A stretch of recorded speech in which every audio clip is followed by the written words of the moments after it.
Gracias. Entonces, estamos en este curso, Ministerialidad Femenina en la Iglesia Amazónica. Bienvenidas y bienvenidos. Les saluda, como ya les había mencionado, Maritza, y durante este segundo módulo seré quien les acompañe. Para empezar, mientras van uniéndose más personas, vamos a recordar nuestro objetivo general.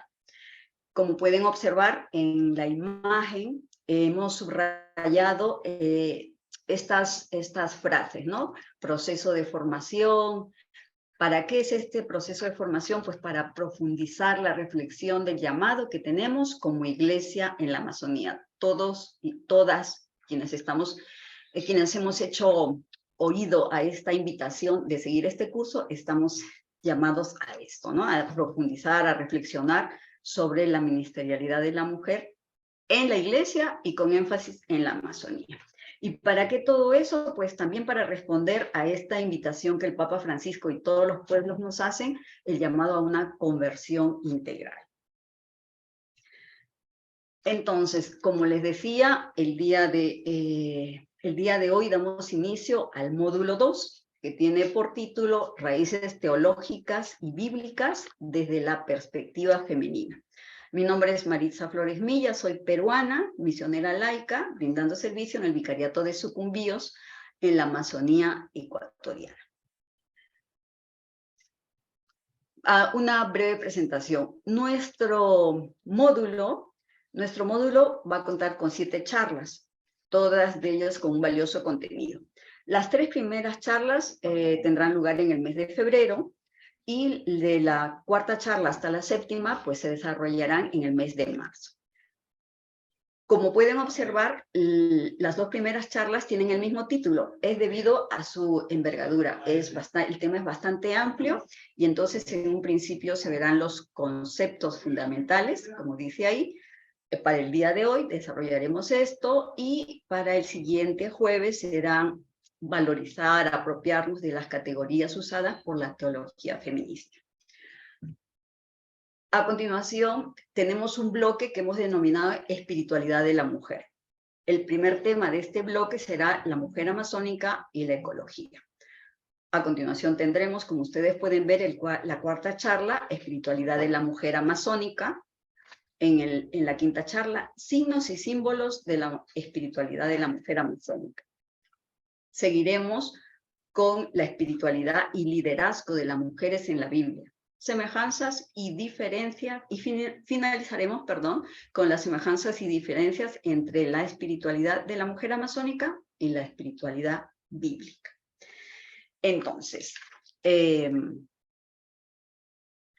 no quisiera extenderme más porque tuvimos un poquito de problemitas al principio con la compu. Entonces, para poder dar inicio a esta primera reunión que tiene como título Mujeres y Teologías en América Latina.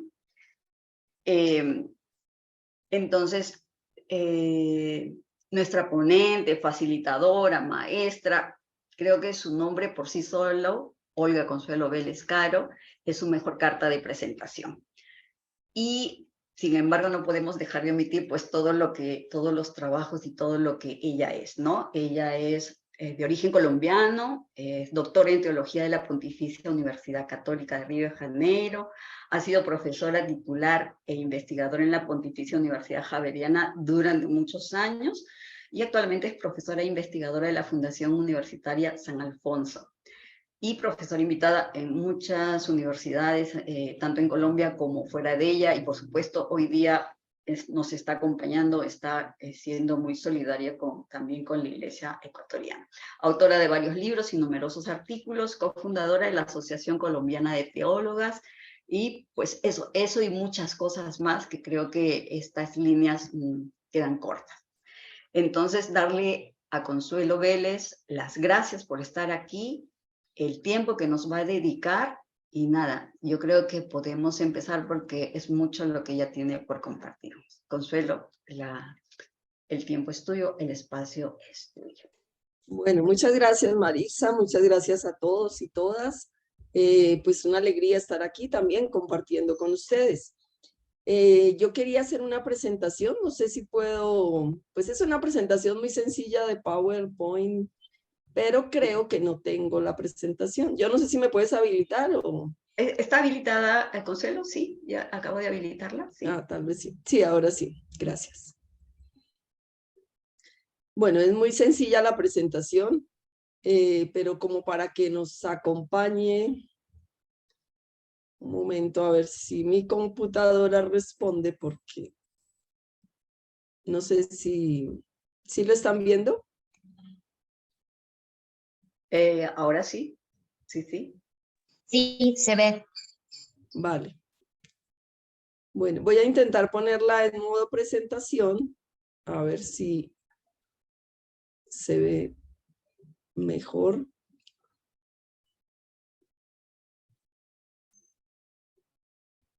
Solo que, bueno, ahí creo que ya está en modo presentación, ¿verdad?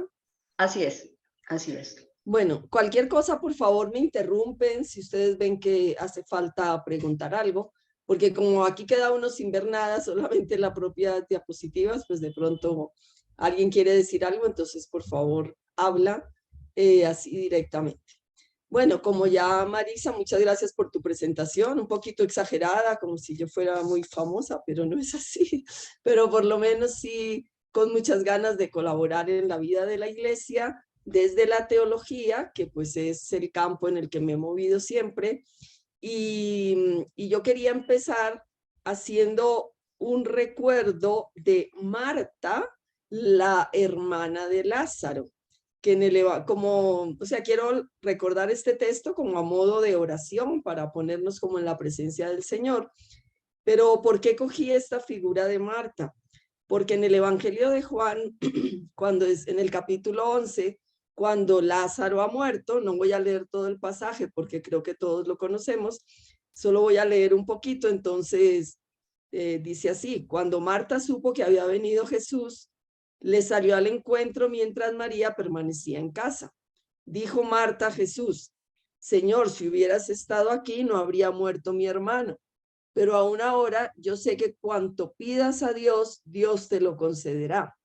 Le dice Jesús: tu hermano resucitará.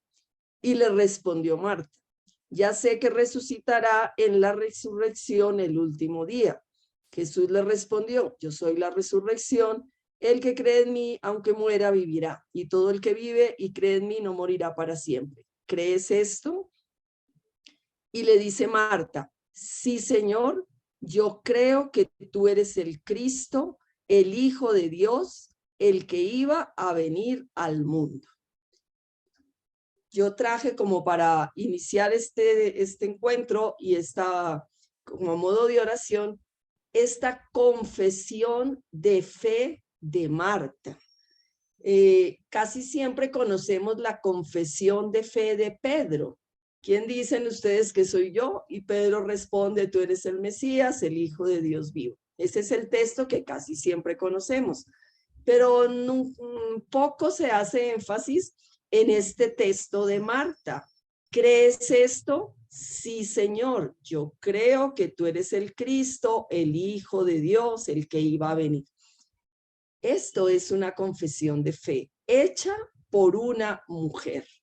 Entonces, la traje como a modo de introducción porque creo que este curso, la ministerialidad femenina, en el fondo es que las mujeres, esa confesión de fe que tenemos tan calladita, porque las mujeres sí creemos en gran parte, pues hay de todo, pero en gran parte, esa confesión de fe que parece que no es tan visible muchas veces en la iglesia, sea capaz de prestar un servicio como es la ministerialidad.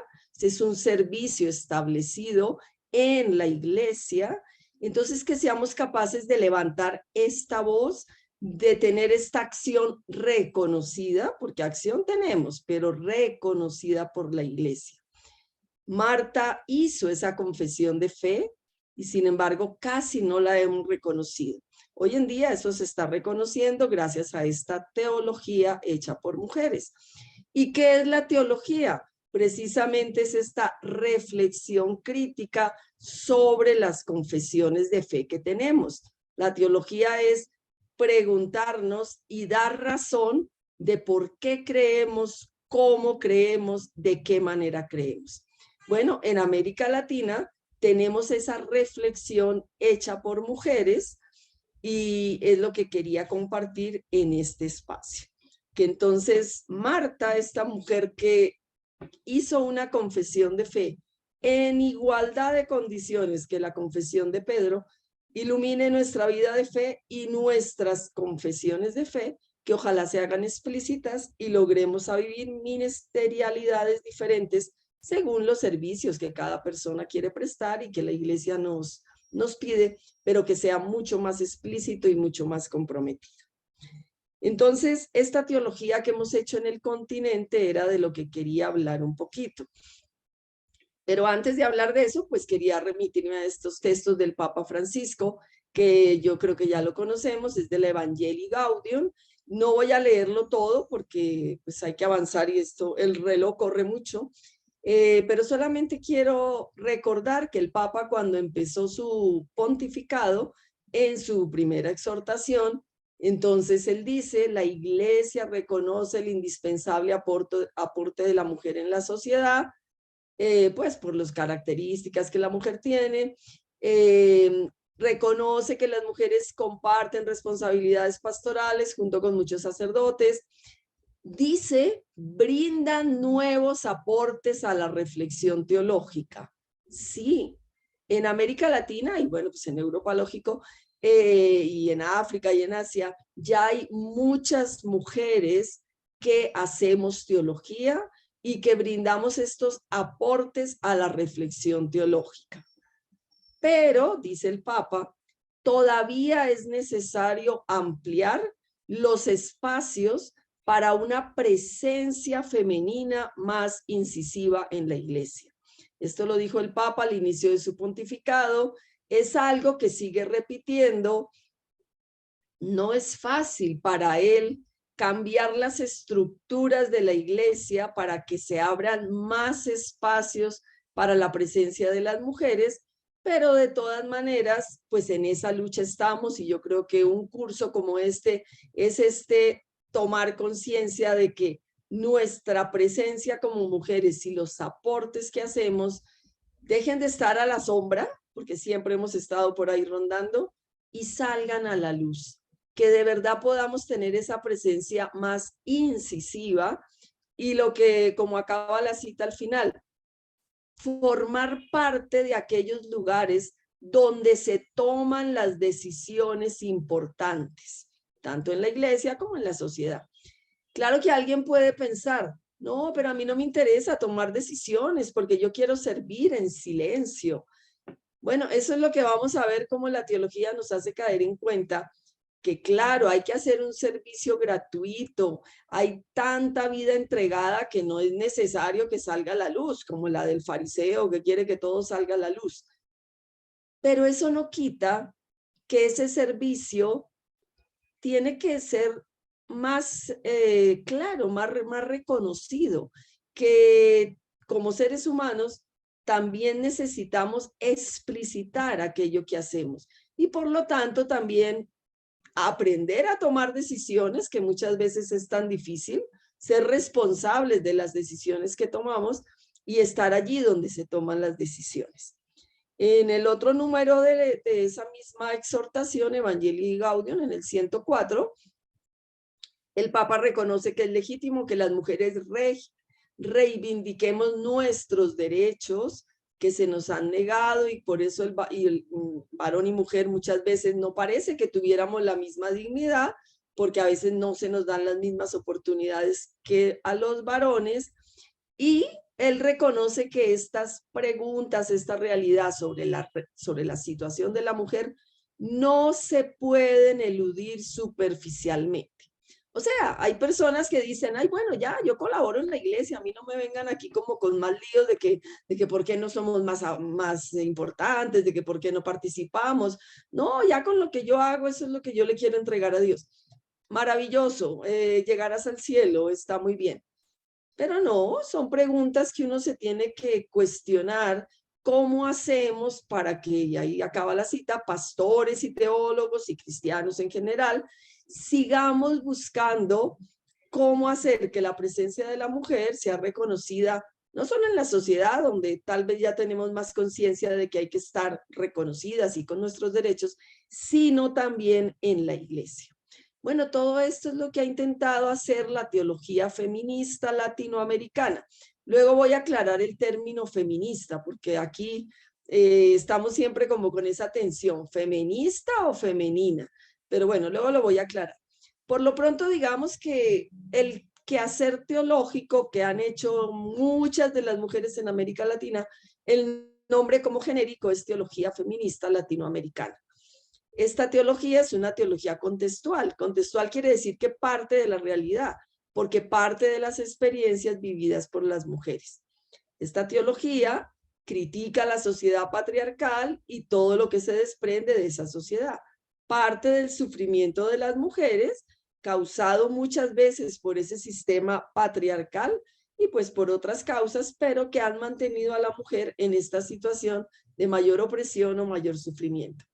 La teología feminista latinoamericana se inscribe en la manera como se hace la teología hoy, en prácticamente todo el mundo, pero digamos que en América Latina ha sido muy clásico, muy propio nuestro, haber empezado a hacer esta teología desde esa metodología pastoral que ustedes yo creo que conocen muy bien, ver, juzgar, actuar. Lógicamente, la teología ya como disciplina teológica, pues se hace preguntas muy hondas. ¿Por qué las cosas son así? ¿Por qué no pueden ser de otra manera? ¿Qué ha pasado que haya... Bueno, cuando se hacen preguntas muy hondas y que como que hacen temblar las estructuras de lo que siempre hemos tenido, pues hay muchas posturas. Entonces es verdad que algunas mujeres teólogas, esto pasa más en Europa que en América Latina, pero también es real que algunas teólogas se dan cuenta que a la iglesia le falta tanto para incorporar a la mujer, que dicen, no, mire, yo más bien me voy de la iglesia, esto aquí no da más. Y entonces cuestionan hasta las mismas bases de la experiencia de fe y dicen, no, el cristianismo no da para incluir a la mujer.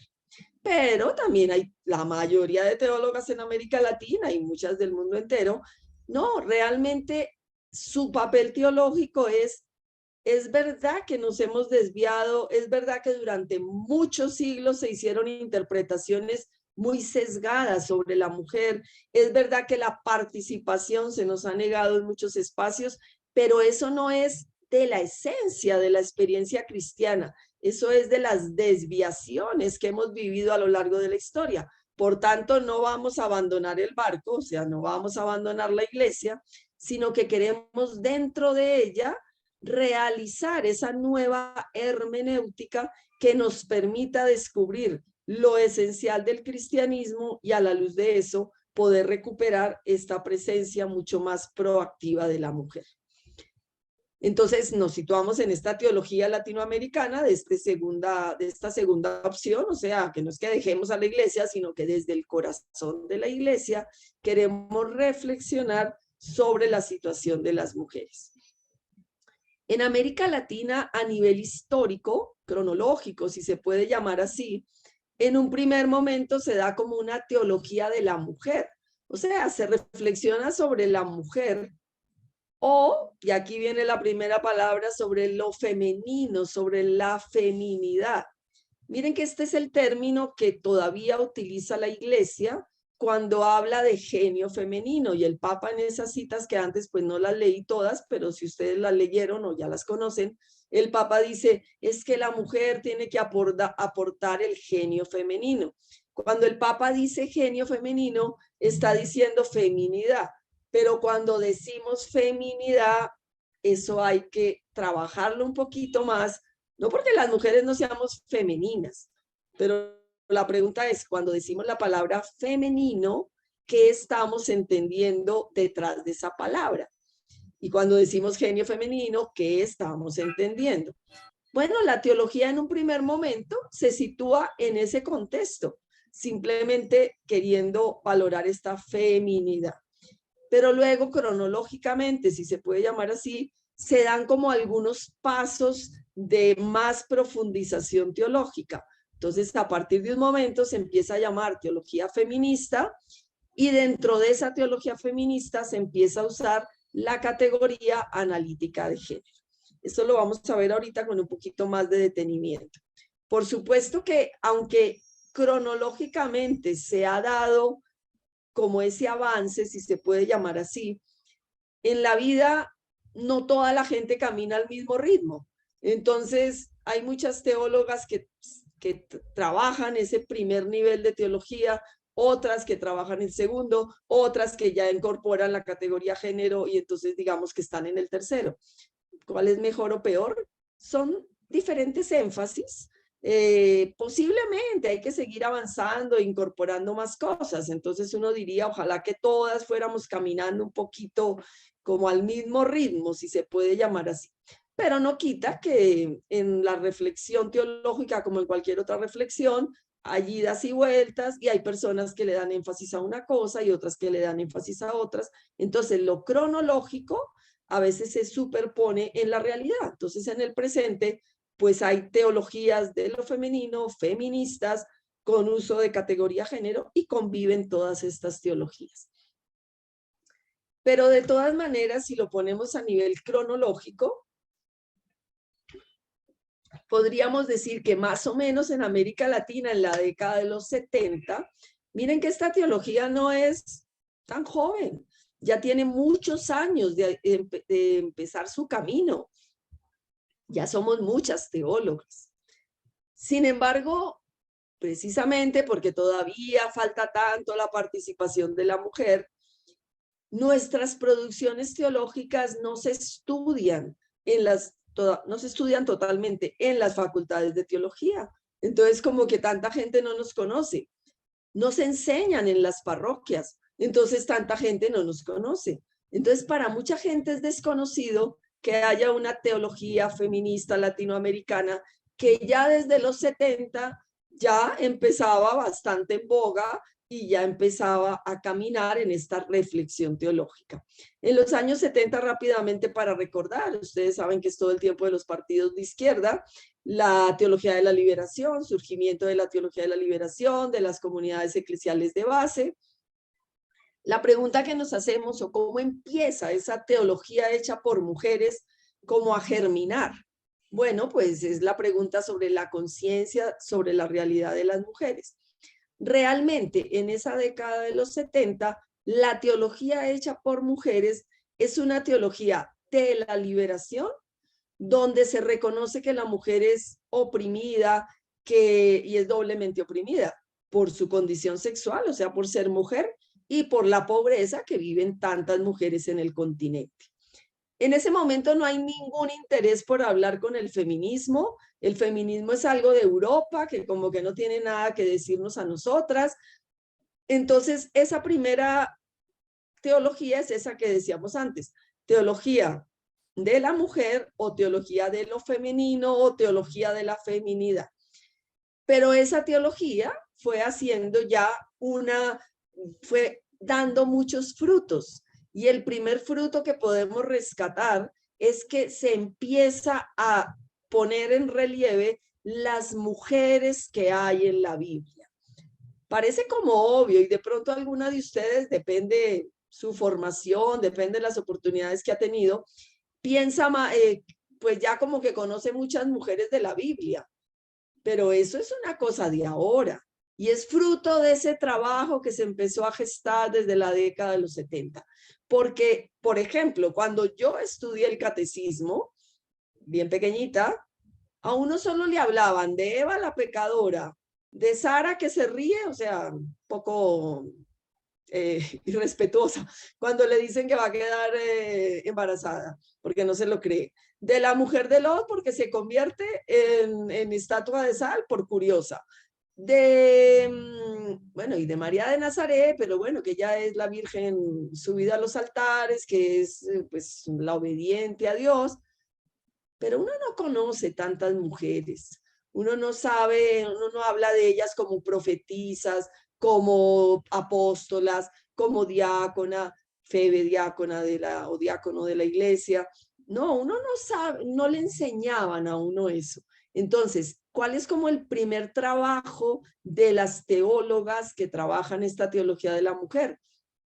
Empezar a buscar dónde hay mujeres en la Biblia y empezar a hablar no mal, sino más de ellas, dándolas a conocer para que, pues como que nuestra mentalidad en la historia de salvación vaya cambiando.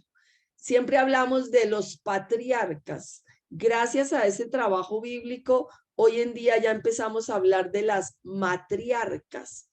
Y de hecho hay listas de mujeres. Cuando leemos Mateo, la genealogía trae 4 mujeres. Bueno, esas son nuestras matriarcas en la fe, porque gracias a ellas es que llegamos hasta Jesús. Pero eso no lo tenemos así, porque nuestra manera de ver la fe la hemos visto, o la Biblia, con ojos más masculinos, dándole importancia a los nombres masculinos y sin rescatar tanto estos nombres femeninos. En ese momento, como ya dije, pues no hay ningún diálogo con las feministas, con lo cual no se usa la palabra feminista y es demonizada, por supuesto, y no hay conciencia del lenguaje inclusivo. Este es otro caballito de batalla que tenemos en la actualidad, ¿no? Que si hay que hablar con ellos y ellas, él y la teólogo, teóloga.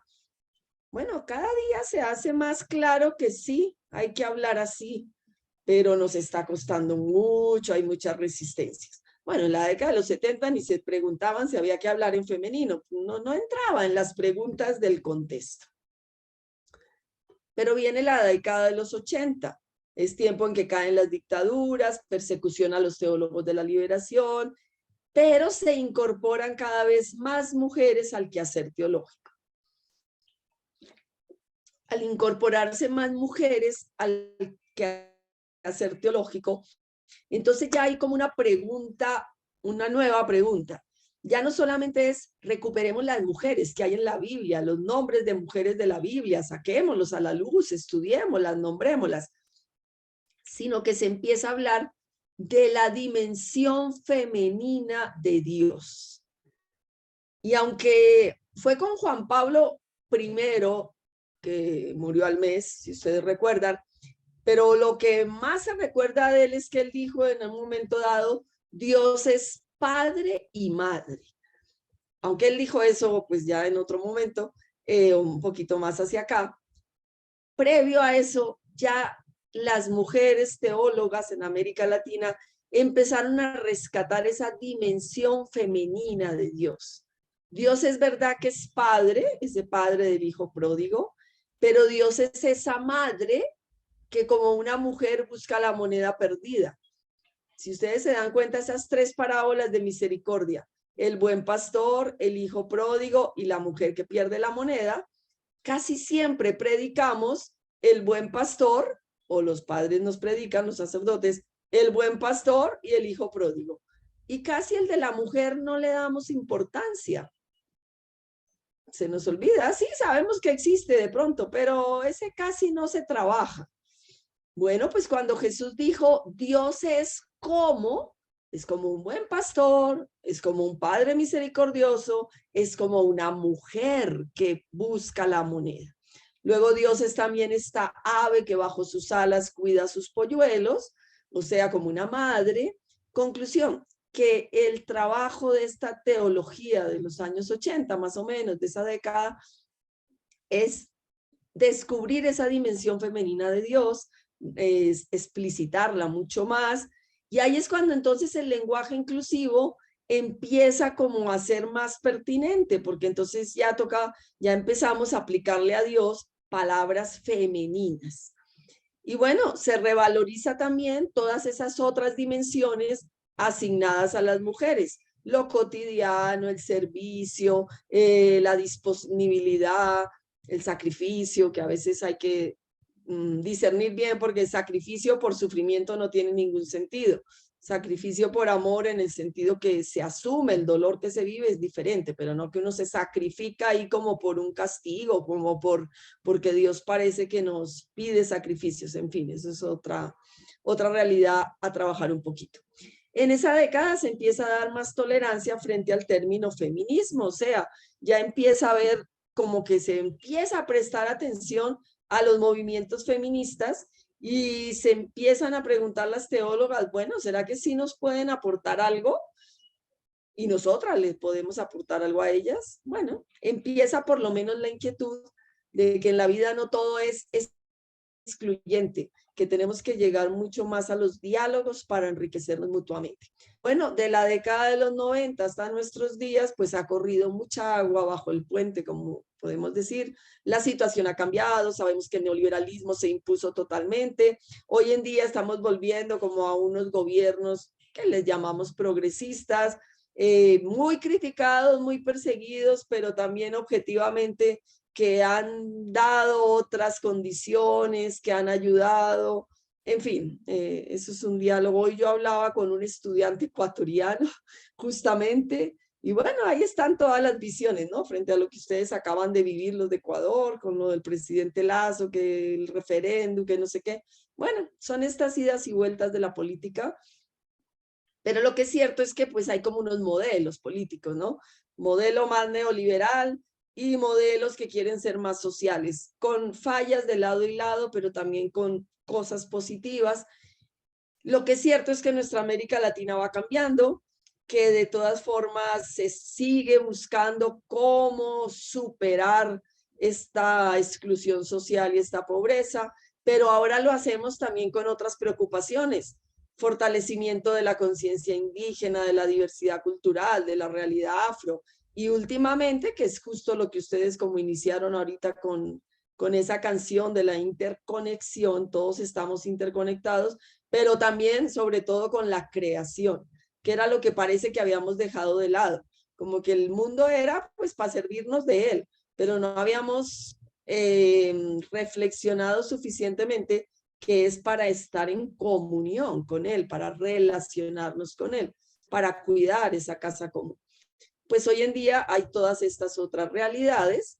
Y entonces aquí, referente a la mujer, es cuando empieza a incorporarse la palabra feminista. Y ahorita vamos a ver por qué. Aunque tenga prejuicios, aunque no todo el mundo esté de acuerdo con algunas reivindicaciones feministas, pues hay que ver por qué la teología lo ha ido asumiendo, la teología feminista, por qué ha asumido esa categoría feminista, cuál es la ventaja que trae. Y también por qué se ha introducido la categoría género en esta teología feminista. También esta palabrita género es súper cuestionada en nuestros países y sobre todo desde el ámbito eclesial. Continuamente se habla de la ideología de género, entonces uno queda un poco desconcertado. Y la gente que no está en el ámbito teológico, entonces no sabe, escucha a una teóloga hablar de feminismo, de género, pero luego va a la iglesia y le hablan de ideología de género y de que las feministas son lo peor que ha existido sobre el mundo. Entonces, claro, una persona parroquiana que va a la iglesia queda un poco desconcertada. Bueno, ¿para dónde vamos? ¿Para allá o para acá? Lo que es cierto, que ahorita lo vamos a aclarar un poquito más, pero estamos en este momento con estas teologías que acogen mucho más los aportes de los movimientos sociales y los incorporan a la reflexión teológica, y entonces ahí es donde surge esta teología feminista, teología de género, teología ecofeminista, teología decolonial. Esta teología decolonial es como una de las más recientes. Ahora, ¿esto de dónde viene?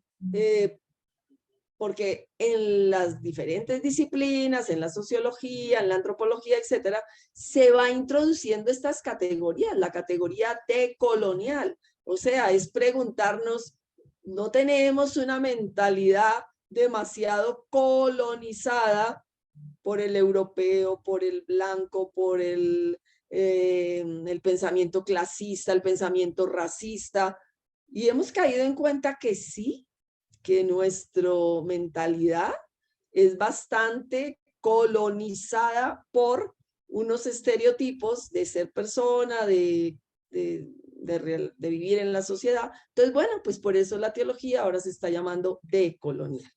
Bueno, con esto pues yo les quise como mostrar como esas tres grandes etapas de la teología que se ha hecho en América Latina y que se sigue haciendo. Solo quiero hacer esta aclaración del feminismo, pues porque si yo dije teología feminista latinoamericana, entonces como que conviene aclarar un poco más esta palabra. El feminismo es un movimiento social. Ahora, no hay un único feminismo, hay feminismos con diferentes demandas, pero digamos como por sintetizar un poco la cosa, los feminismos son movimientos sociales que luchan por acabar con las discriminaciones que se siente que se viven las mujeres en razón de su sexo. Ahora hay muchos feminismos, pero como por decir dos grandes líneas, hablamos del feminismo de la diferencia, o sea, que en este feminismo lo que se quiere reivindicar es que todo aquello que se le ha atribuido a la mujer, o sea, lo femenino, sea valioso, que no se considere de segunda categoría, que sea importante ser tierno, cuidar lo cotidiano, el cuerpo, la ayuda, el servicio, o sea, todo eso que parece que es cosas de mujercitas. Entonces, el feminismo de la diferencia lo que hace es decir, no, no, eso es importante.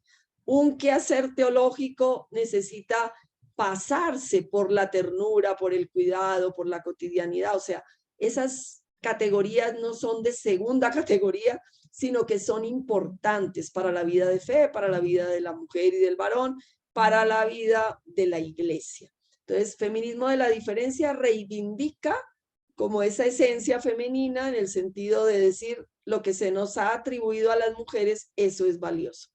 Pero el feminismo de la igualdad, pues es más reivindicativo, lucha por la igualdad de oportunidades y derechos entre los varones y las mujeres. O sea, es el feminismo que nos ha permitido estudiar en las universidades, poseer los bienes que tengamos, que sigue peleando porque nos paguen lo mismo que a los varones, que sigue creyendo que una mujer puede ser presidente, puede ser de todos los cargos que parece que solo eran para varones. Entonces, no, la mujer puede ocupar todas las profesiones.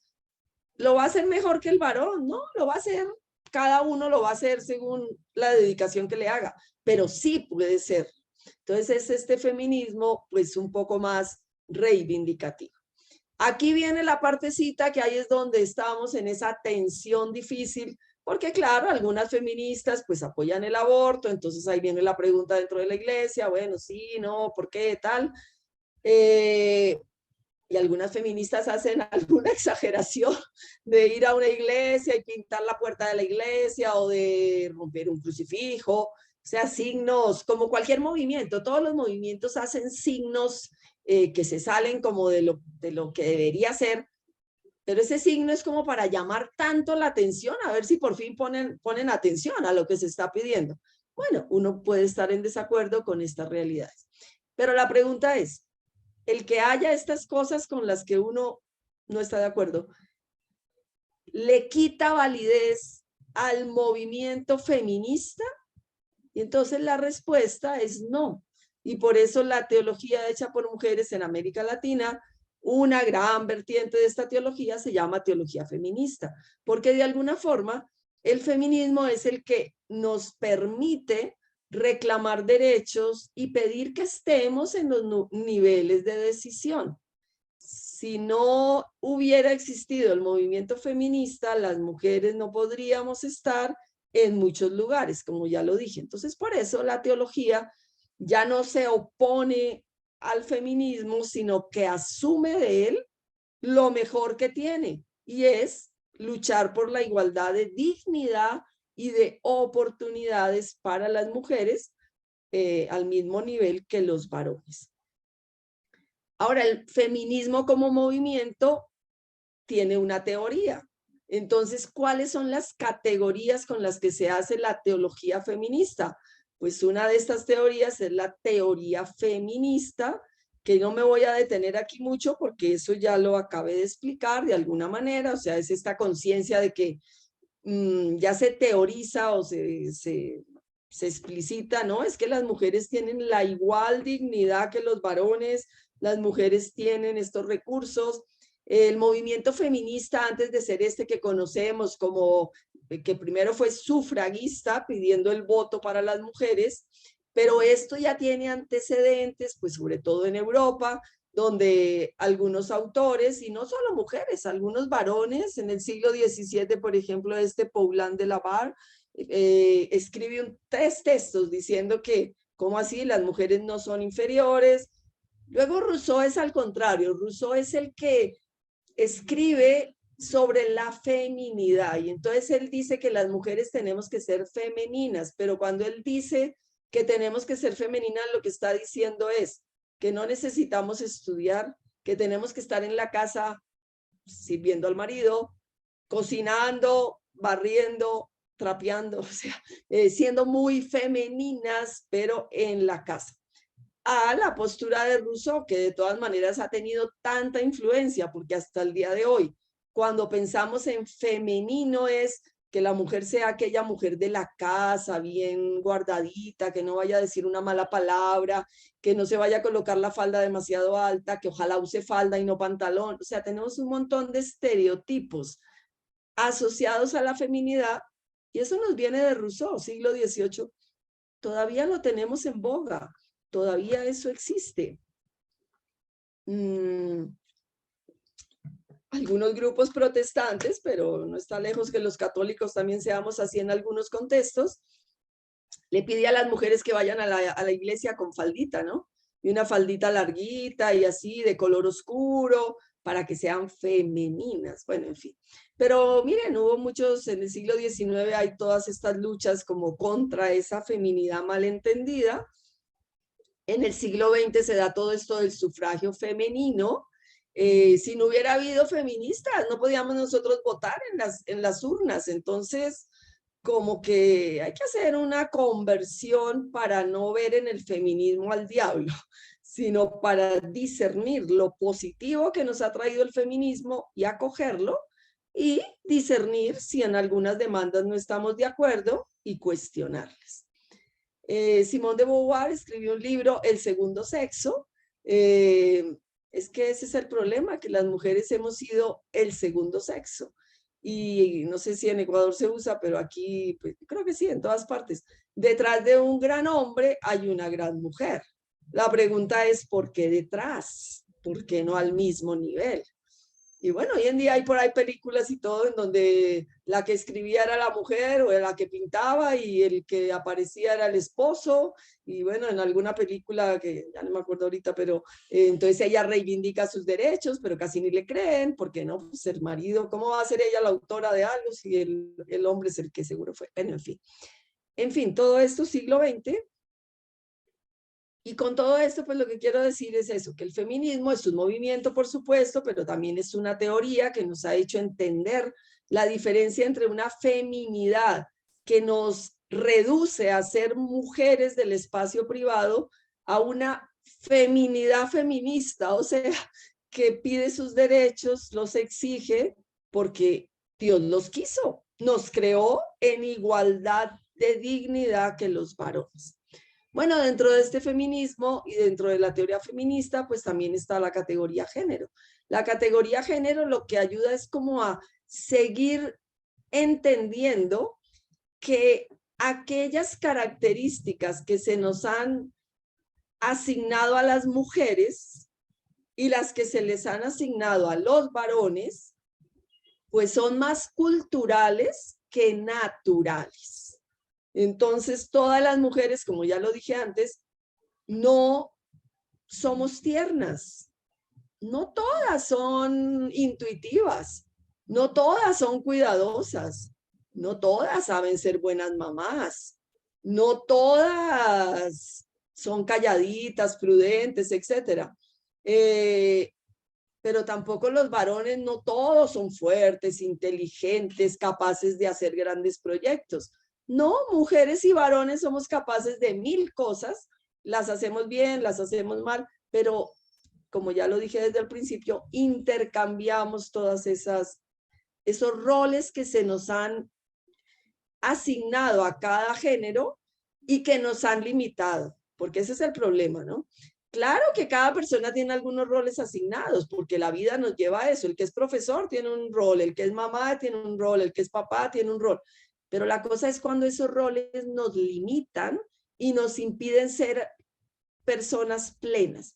Entonces a un varón, cuando le asignaron el rol de que él tiene que ser fuerte, él no puede llorar, porque el día que llora, todos se burlan de él. Entonces le limitan su capacidad de ser tierno, de sentir, de expresar con lágrimas lo que lleva adentro. Eso no le quita ser hombre. Eso lo que pasa es que lo limita a ser una persona plena. Y así las diferentes cosas. Entonces, cuando hablamos de ideología de género en las iglesias, casi siempre a lo que se refiere es que se teme que entonces ahora ya no la persona pueda ser varón, mujer, gay, lo que sea. Bueno, ese es otro problema. Pero cuando hablamos de categoría género en el quehacer teológico, lo que estamos diciendo es que hay que desmitificar tantos roles que se nos dan a cada ser humano por ser varón o por ser mujer, y que podemos compartir más esos roles para todos ser personas más plenas, más íntegras, más auténticas. Paso porque es más o menos lo que dije. La categoría género, pues mire, existe desde el 1975, entendida como le estoy diciendo, porque la palabra género existe desde siempre, género masculino, género femenino, a nivel gramatical, pero entendido así, pues digamos que es una estadounidense la que en 1975, Gail Rubin, que la propone para hacernos entender que las prescripciones que tienen las mujeres en las sociedades patriarcales, pues no es que sean nuestro único destino, es que la sociedad nos puso esos roles, pero que nosotros podemos ser mucho más que solo esos roles. Ahora, todo ese estereotipo de género nos lleva a que haya una jerarquización social, en que el espacio público sea para los varones y el privado para las mujeres, y detrás de eso está la otra categoría que se trabaja en las teologías hoy en día, y es la categoría patriarcado. El patriarcado es un mundo estructurado en masculino. Y aquí es donde viene lo del lenguaje inclusivo. El lenguaje inclusivo es el que nos invita a hablar en femenino y en masculino. Pero es que nuestro mundo se ha hablado en masculino. Nuestro mundo es masculino. Entonces, pero es que el lenguaje crea realidad. Entonces, por eso es necesario aprender a hablar en femenino también, para que nuestro mundo sea mucho más igualitario para mujeres y varones. ¿Por qué digo que el mundo sea estructurado en masculino? Porque hasta hace muy poco y todavía hoy muchas personas lo siguen diciendo. Soy médico y es una mujer. Soy teólogo y es una mujer. Soy abogado y es una mujer. ¿Y por qué no podemos decir abogada? Que es que la Real Academia de la Lengua dice que así no se debe hablar. Bueno, ¿quién es la Real Academia de la Lengua? La Real Academia de la Lengua, su tarea es que en la medida que vea que las palabras van tomando uso, las vaya incorporando al lenguaje establecido. Esa es la tarea de la Real Academia de la Lengua, no es ponerle frenos al lenguaje, sino mostrarnos que hay palabras que van empezando a ganar protagonismo y que eso nos ayuda a entender nuestro mundo. Lo malo es que como los de la Real Academia de la Lengua casi siempre son personas muy mayores, y entre uno es más mayor, a veces le cuesta trabajo hacer cambios, entonces a ellos les parece un horror aceptar algunas cosas. Sin embargo, si ustedes hacen una historia de cómo las palabras se van incorporando en el diccionario, se van a ir dando cuenta que cada vez se incorporan un poco más. Bueno, pues el patriarcado es esta sociedad que se ha establecido a partir del varón, pero de todas maneras hay una teóloga, Elizabeth Schüssler Fiorenza, una biblista, que ella introdujo otra palabra, quiriarcado. Y con el quiriarcado ella quería como complementar lo del patriarcado. ¿En qué sentido? Que es verdad que no siempre los que ejercen el poder son varones. Puede haber una mujer ejerciendo el poder. O sea, pero que de todas maneras la estructura es que quien se es Kyrios quiere decir señor, ¿no? Kyrios es una palabra griega y quiere decir señor. Patriarca quiere decir padre, del gobierno del padre, y quiriarcado, el gobierno del Kyrios, del señor. Entonces lo que hizo Elizabeth Schussler fue ayudarnos a entender que claro, que es verdad que a veces hay mujeres que tienen el poder, pero aunque sean mujeres, lo hacen con la misma jerarquización que se hace en la sociedad patriarcal. Pero o sea, lo que tenemos que desmontar es esta sociedad tan estructurada donde hay unos que mandan y otros que obedecen. Hay unos que son señores o patriarcas o matriarcas y otros que son los que le sirven al señor, al patriarca o a la matriarca. Bueno, son categorías para hacer la teología. Pero bueno, con todo esto ya voy llegando al final para que podamos hablar y hacer preguntas y de pronto es mucho más rico. ¿Qué es lo que, para qué todas estas categorías? Feminismo, patriarcado, quiriarcado, género, teología feminista, latinoamericana, etcétera.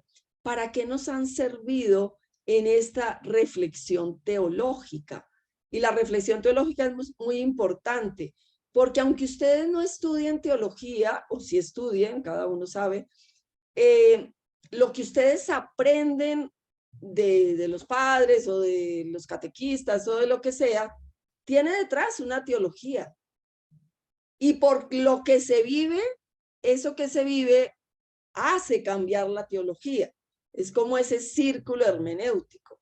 En nuestra vida todo es así, teoría, praxis, praxis, teoría, teoría, praxis. O sea, las teorías nos hacen entender la praxis, pero la praxis cuestiona la teoría y la hace cambiar.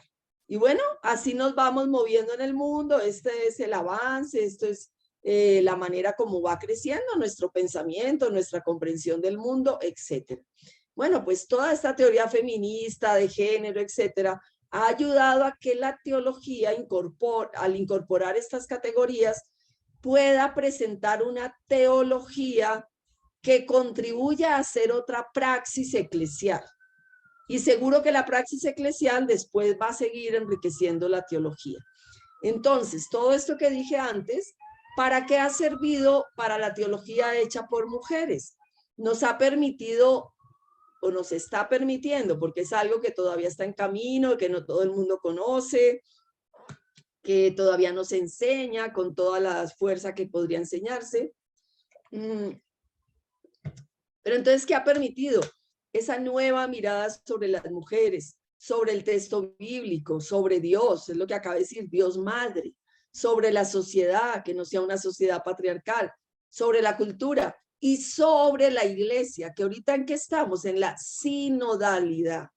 Miren, la propuesta del Papa Francisco de una iglesia sinodal es muy bonita, pero si a esa sinodalidad no la cuestionamos o no la enriquecemos con el desmonte del patriarcalismo, de la división de géneros por sexo, de las exclusiones que la sociedad nos ha marcado y la iglesia, pues no vamos a poder vivir la sinodalidad. Muy chévere que haya reuniones, que ahorita están los obispos de Europa reunidos. Y por lo que he sabido, unos obispos han protestado en buen sentido, diciendo, bueno, pero lo que estamos hablando aquí fue lo que dijo el pueblo de Dios, o aquí estamos hablando de lo que nos interesa a nosotros y no estamos escuchando lo que dijo el pueblo de Dios en la etapa previa. Y en Europa el pueblo de Dios habló muy claro. En Europa el pueblo de Dios dijo, no queremos más esta iglesia donde solo los padres son los que hablan. Queremos que las mujeres participen en los espacios de decisión. Queremos ministerios para las mujeres. Hablaron muy claro. Bueno, no sé en qué va a acabar esa reunión de obispos allá en Europa. No sé si van a lograr de verdad hablar de lo que el pueblo dijo, pero bueno, ahí está. Quién sabe cuando llegue aquí en América Latina cómo va el asunto. Pero bueno, lo que yo quiero decir es que la propuesta de la sinodalidad, si no se deja enriquecer por muchas otras cosas, pero es que hoy estamos hablando de la teología hecha por mujeres, entonces por eso estoy poniendo el énfasis en esto, pero no es lo único, no es que la teología hecha por mujeres es la que va a salvar la iglesia, no, no, pero sí tiene un aporte muy fuerte. Pide que esta sinodalidad sea efectiva, que nuestra iglesia le dé un espacio real a las mujeres en los lugares de decisión. Dicho de otra forma, toda esta teología feminista ha posibilitado que las mujeres no se miren solo como siendo para los otros. Eso es un sentido bastante patriarcal. Aunque aquí alguno de pronto está pensando, pero ¿cómo así que no nos entreguemos a los otros? Y eso es lo más cristiano que hay en el mundo. Sí, pero depende. Si es en ese sentido patriarcal, donde la mujer se gasta y se desgasta, pero no sabe ni quién es ella, eso no es querido por Dios. Si ese ser para los otros supone que sí hay una persona que vive también para ella, que hace lo mejor que puede con ella misma, que tiene una realización personal, bueno, entonces, claro, de eso estamos hablando en el cristianismo. Pero hay que desmitificar eso, porque ese ser para los otros, mal entendido, es el que ha llevado a que las mujeres se dejen golpear, maltratar, oprimir y matar, feminicidio, hasta por vivirlo en nombre de Dios, porque van y se confiesan y le dicen al padre, padre, que mi esposo me pega, que no sé qué. Y el padre, en vez de decirle, el sacerdote, en vez de decirle vaya y denuncia a su marido, le dice, mijita, aguántese, usted así va a salvar a su marido. Cada vez pasa eso menos, creo yo. Pero no sé si todavía pasa, porque todavía hay demasiadas mujeres con una concepción de sacrificio que las nubla, les impide también trabajar para ser ellas personas plenas. Y lo que Dios quiere es que todo ser humano se realice personalmente y en esa realización personal se entregue a los otros. Ahora, con los varones nunca ha habido ese problema. Los varones siempre se han entendido como seres para el mundo, para lo público. Nadie les cuestiona, ay, ¿usted por qué no se dedica a su familia? Ay, no, pobrecito, él trabaja todo el día. Cuando llega ya no puede hablar con sus hijos, por decir algo. Estoy poniendo un ejemplo un poquito estereotipado, tal vez del pasado más que de ahora, pero todavía se da ahora. Bueno, en fin. Esta teología feminista está dando esta nueva mirada sobre las mujeres, está reclamando este protagonismo de las mujeres dentro de la iglesia, una iglesia que de verdad sea incluyente, que las mujeres puedan estar en los niveles de decisión, y máximo cuando la lectura de los textos bíblicos nos ha llevado a descubrir todo el protagonismo que las mujeres tuvieron en los textos bíblicos. Lo que pasa es que se nos ha como invisibilizado un poco y por eso no lo tenemos como tan presente.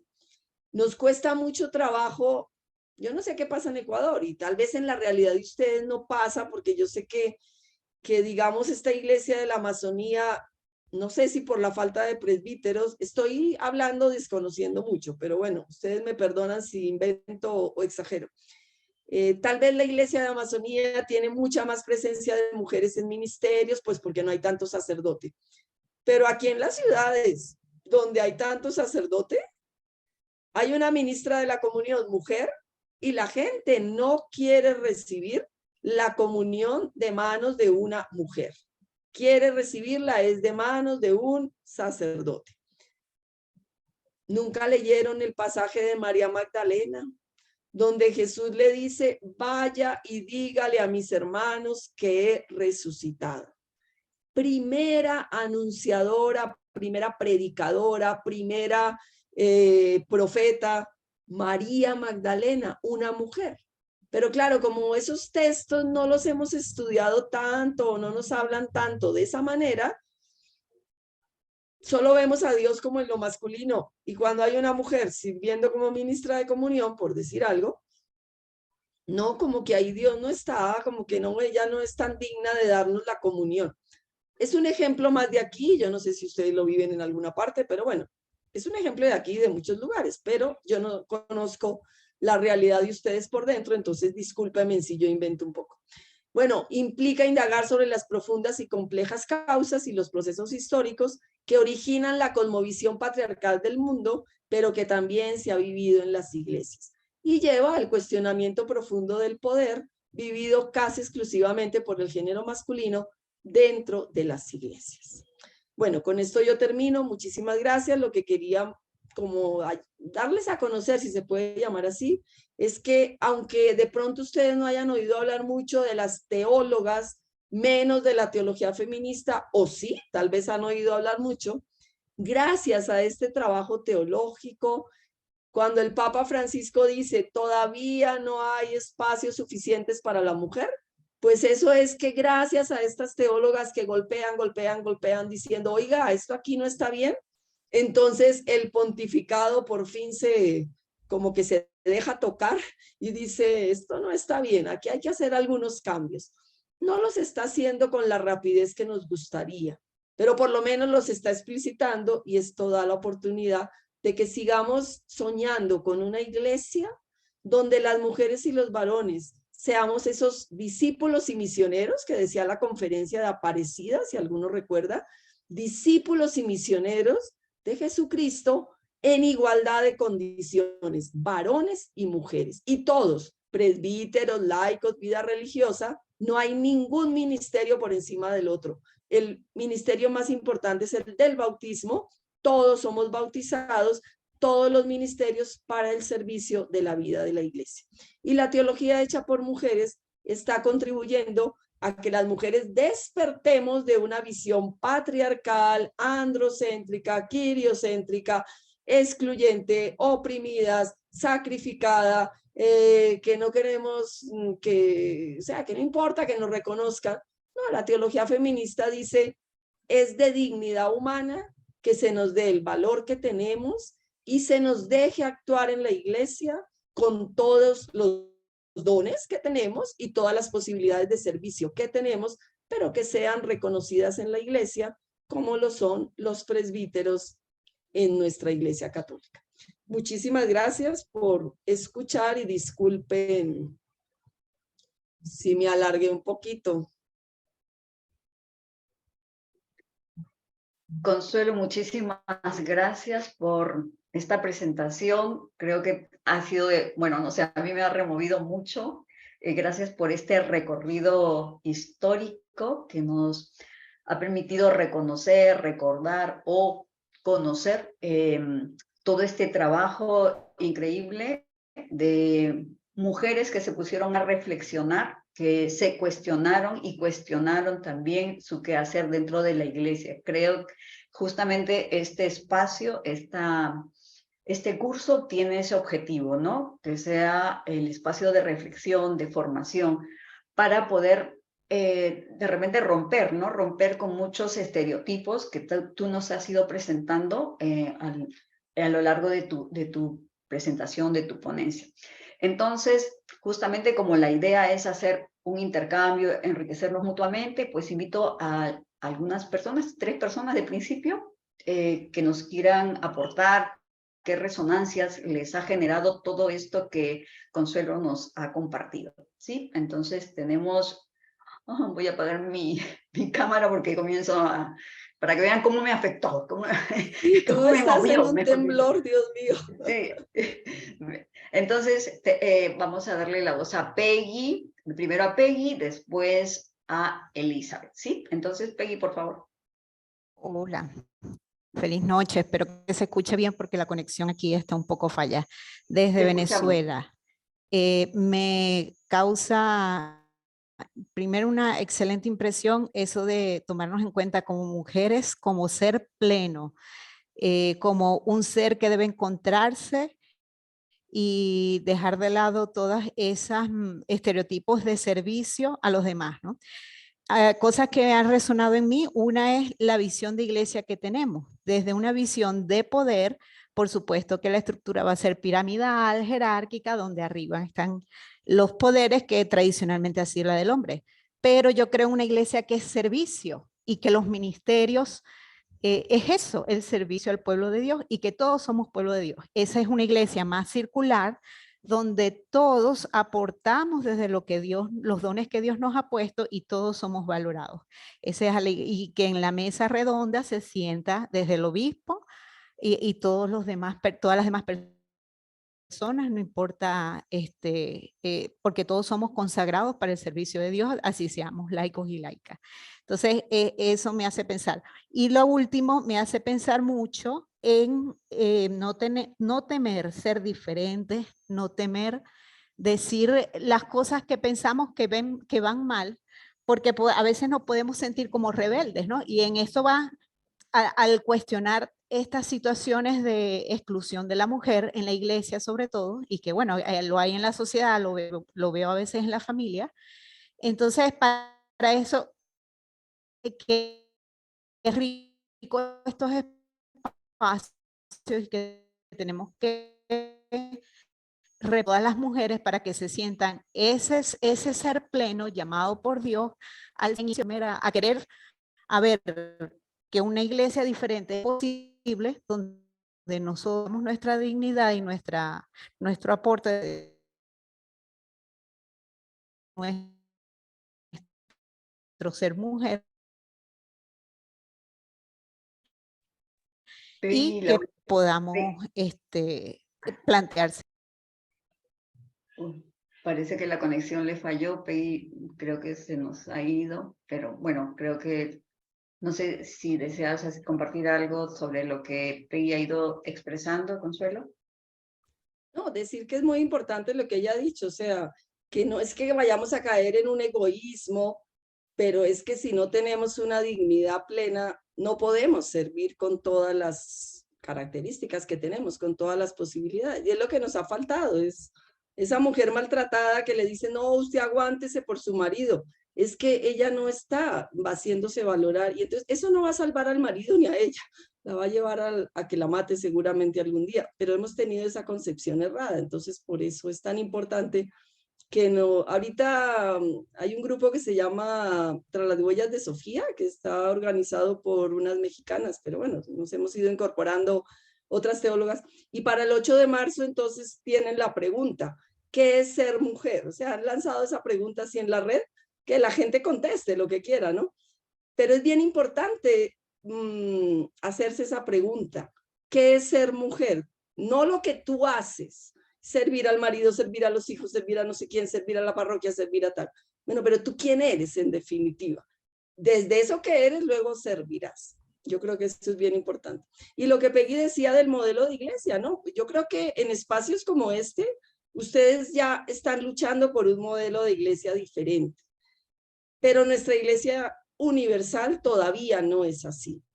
Estos son pequeños grupitos que viven, que logran mantener la iglesia de otra manera, pero esta no es la iglesia grande, institucional. Esa iglesia sigue siendo muy piramidal, muy de poder masculino. Solo es ver las fotos de una reunión, de un encuentro, todos los varones en primera fila. Claro, son los presbíteros y en ellos está todo. Pues eso hay que cambiarlo. ¿Por qué los presbíteros no se sientan con el pueblo de Dios cuando hay esas misas concelebradas? Digo yo. Pero yo una vez lo dije ¿qué era? Como en un congreso. No me hicieron caso. Apenas se acabó lo que yo dije, la charla, empezó la misa. Y lo primero que dice la persona que organiza, los presbíteros pasen aquí adelante. No escuchan, no entienden, yo no sé qué les pasa, pero bueno, no era porque yo lo dijera que lo tenían que hacer, pero por lo menos podían haberlo disimulado un poquito. Pero no, es tan normal que nuestra iglesia esté así como tan jerarquizada que uno no se pregunta, y si nos organizáramos de otra forma, el que entre y nos vea, ¿no se llevaría otra imagen de iglesia? Es que eso es lo que sería bueno preguntarse. Uno ya está acostumbrado, Pero a ver, ante tanta gente que ya no quiere ser de iglesia, ¿no será que cuando entra y nos ve ya no le decimos nada? Y si cambiáramos algunas cosas para que cuando entren queden un poquito más sorprendidos y por lo menos algo les cuestione. En fin, bueno, no sé, me alargué un poquito, pero gracias, Peggy, por tu comentario. Importante cuestionarnos. Entonces le damos la palabra a Elizabeth. Buenas noches con todos y muchas gracias por esta ponencia y también gracias a Maritza por estar un poco al frente de esto. Yo primero quisiera agradecerle porque siempre he vivido como en conflicto con el término feminista, no siento que yo me quiera identificar con ese término. Sin embargo, la explicación de toda la vivencia que uno tiene como mujer o sea, es trascender de las ideas o de esas peleas que puedes tener con el término. Entonces, claro, o sea, puedo decir yo no soy feminista, pero yo sé que sufrago, yo sé que he ido a la universidad, yo sé que he estudiado, y eso me lo han dado estos movimientos. Entonces, me parece, o sea, primero, como digo, agradecer mucho esta perspectiva de poder, que me ayuda a mí a reconciliarme con el término. Y asimismo con el término de la feminidad, ¿no? Porque siempre también se está hablando sobre este aporte que hace la mujer a la iglesia desde la feminidad, y me pregunto, ¿cuál es el aporte desde la feminidad? A veces cuando miro a las niñas, sobre todo, pienso y veo que la ternura en ellas es muy natural, más que en los niños, parece ser que es así. Entonces digo, quizás la feminidad dentro de la iglesia debe estar llamada a que recuperemos como mujeres la ternura con la que podemos servir, como lo decía la persona que me antecedía, ¿no? El servicio desde la ternura. Que puede ser como una característica muy femenina, pero que esa ternura no significa ni opresión, ni imposición, ni el ser el último de los últimos, ¿no? O lo que nos han enseñado que es a sufrir. O sea, si no sufres, no está bien. Incluso en nuestra manera de actuar es lo que fácil viene, fácil se va. Es parte de la mentalidad nuestra y es parte de entender y de decir es que si no lo sufres, entonces no es bueno, no es válido. Y eso te aplica a ti como mujer en todo sentido. Y luego quería compartir una experiencia que a mí me marcó mucho al iniciar o retomar un acercamiento a la iglesia en un espacio en el que hablaban de mujer, y era el rol de la mujer en la iglesia. Y quien estaba presentando esa ponencia era un hombre. A mí me pareció completamente absurdo que sea un hombre el que tenga que decir cuál es el rol de la mujer en la iglesia, como si nosotros no tuviéramos la capacidad de pensar y de discernir y de plantear. Y luego también el lenguaje que se utiliza, y de esto no estoy hablando de hace mucho tiempo, hablo de 2 o 3 años atrás. Entonces, en un lenguaje en el que cuando hablan de hombre en los textos bíblicos, nosotros debemos identificarnos con ese término, y un obispo lo decía, porque decía, ya, o sea, las mujeres que estábamos ahí cuestionando el término, porque no es solo hombre, y debamos entender que cuando mencionan al hombre, nosotros estamos hablando de hembra y macho, y debemos asumirlo así. Entonces un obispo decía, solo identifíquense, entiendan que cuando se hace mención al hombre, también se está haciendo mención a la mujer, identifíquense. Y yo suelo ser bastante imprudente normalmente, pero yo le dije a ese obispo, entonces invirtamos los papeles, monseñor. Pongamos mujeres y usted identifíquese en ese término, porque al final es lo mismo. Obviamente ese obispo no me quiere, ¿no? Pero me cuestiona mucho este término de lenguaje que hablabas, ¿no? Porque es desde el mismo lenguaje en el que nosotros nos vamos identificando, y una vez más me invita a reverme a mí misma y al lenguaje que estoy utilizando en el trabajo, en el día a día, con las personas que uno se relaciona. Y eso, nada más de eso. Muchas gracias. No, esto del lenguaje es bien importante. Sí. No es caer en el extremo de que a toda hora hablemos en femenino, masculino, tal, pero era lo que yo les decía, o sea, ¿por qué las palabras femeninas no nos suenan bien tantas veces? ¿Por qué? Y cuando, por ejemplo, una reunión como estas, que es el ejemplo que tú le pusiste al obispo de alguna forma, si somos 10 mujeres y 2 hombres, por decir algo, ¿por qué no podemos hablar en femenino y que los hombres se sientan incluidos? Pero normalmente, si pasara eso, entonces uno dice, bienvenidos todas, y ve a 2 hombres, ay, disculpe, y todos, como que le pedimos perdón a los hombres por haberlos incluido en lo femenino. Pero cuando es al revés, bienvenidos todos, nadie nos pide perdón a nosotras por hablar en masculino. O sea, no hay nada escrito y hay que ser un poco flexible, pero también hay que visibilizar lo femenino. Ese es el problema. Algunas traducciones de la Biblia empiezan a usar lenguaje inclusivo. O sea, poner discípulos, discípulas, varones, mujeres. No son todavía muy populares ni se aceptan porque cambiar esta tradición es bien difícil. Pero poquito a poquito, y ustedes ven que incluso hasta los obispos, que pueden ser bien renuentes a estas cosas, a veces ya les toca saludar, hermanos, hermanas, porque como que ya ven que toca hacerlo así, porque ya se exige. ¿O no? Ustedes nunca lo han visto, ya hay gente que le toca, aunque sea muy renuente, pero... Y el Papa mucho habla en femenino también, hermanos, hermanas. En fin, hay que siempre estarse revisando a ver qué es lo que nos va ayudando más a que lo femenino sea valorado y no sea algo de segunda categoría. Ciertamente que va a depender mucho de cada uno que vaya asumiendo justamente esta realidad, ¿no? O sea, que seamos capaces de ver más allá de lo común, ¿no? Y de lo acostumbrado, que vayamos rompiendo eso. Creo que están nuestras propias estructuras mentales que nos han condicionado, porque vamos a encontrar justamente muchas hermanas, compañeras, que van a decir, no, pero sí es lo mismo, ¿no? O sea, ¿por qué te preocupas de eso? Sin embargo, como tú dijiste, al final, desde la palabra se construye también una realidad, ¿no? Entonces, sí, yo creo que sí, importante. Como ya para ir finalizando, damos lectura a estos 2 comentarios que están en el chat. Dice, excelente, nos dice Rocío, excelente charla, muchísimas gracias, el Espíritu Santo la iluminó porque habita en su corazón. Y Peggy también nos dice, lo que plantea Elizabeth me hace pensar en plantear en los ambientes donde estamos, tanto a mujeres y hombres, cuáles estereotipos tenemos en la iglesia sobre lo que debe ser la mujer.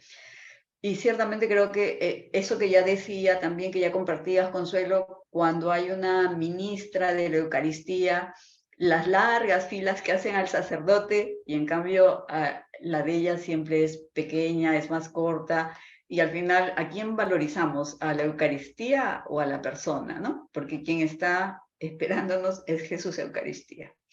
Entonces, Vicente Alejandro y Nancy nos dicen muy bien, así se habla.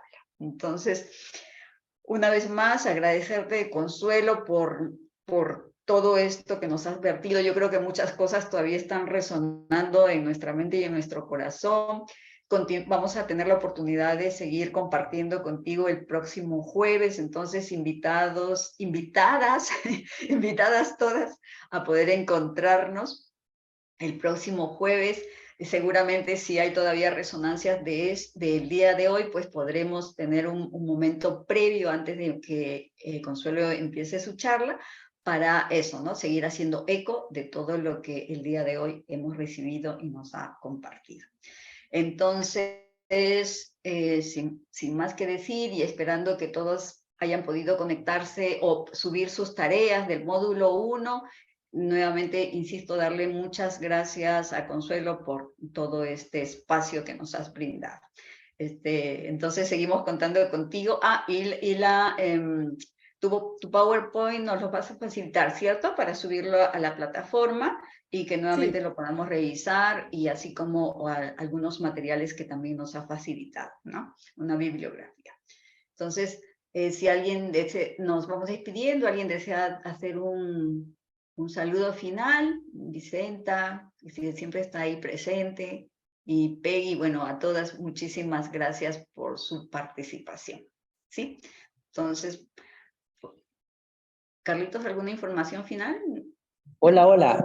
No, agradecer por esta visión, ¿no? Del servicio humano, en este caso resaltando esta dignidad que Dios nos ofrece a su creación, ¿no? En este caso al hombre y a la mujer, ¿no?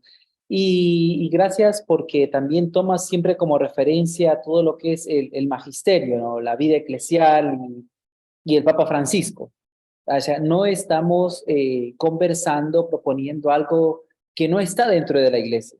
Está dentro de la iglesia, solo que siempre los cambios nos cuestan un poco. Te felicito de corazón por también es tu tiempo, ¿no? Por compartir con nosotros en la red amazónica. Este video, bueno, aquí que estamos pocos, pero luego lo subimos de forma oculta a YouTube para todos los que no pueden asistir a este horario. Comentan y estamos ahí compartiendo no sé, este proponer de la iglesia, ¿no? Lo que nosotros estamos, ese es el sentido del curso, ¿no? Abrir caminos o despertar desde la teología nuevas acciones, ¿no? Muchas gracias, mi respeto y ánimo, ¿no? Por ahí, no sé, las hermanas también, las hermanas Vicenta y Nancy, me parece. Hola, ¿qué tal? Aquí pues comentando, ¿no? Que en verdad que la iglesia ha venido marcando la historia durante siglos. Y también comentábamos que en la educación pues siempre ha habido escuelas de varones y de mujeres. Y eso pues hasta ahora marca en la historia y en la sociedad. Y también pues no hay que olvidarnos que en la parte biológica estamos formados de hombre y de mujer. Tanto el hombre y la mujer tenemos el 50% de masculino y femenino.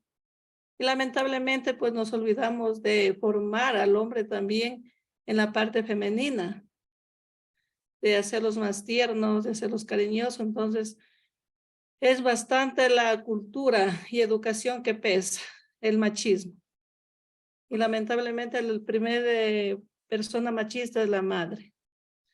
Y pues esto, tenemos una dura tarea de cambiar mentalidades mediante la educación. Y pues lamentablemente estamos todavía en la época judía en la iglesia. Somos cristianos, pero somos judíos. Eso pues yo puedo decir. Y pues hay que seguir pensando y seguir hablando de estos temas que a veces pues los ven mal en la sociedad y especialmente también en la vida religiosa, ¿no? Pues lo que decían al inicio, pues somos servidoras, pero no sirvientas. María fue una mujer servidora, pero no fue sirvienta. Entonces hay que ir también pues dándonos el lugar, porque también a veces entre mujeres nos criticamos. Entonces pues es muy bonito hablar este tema. Gracias.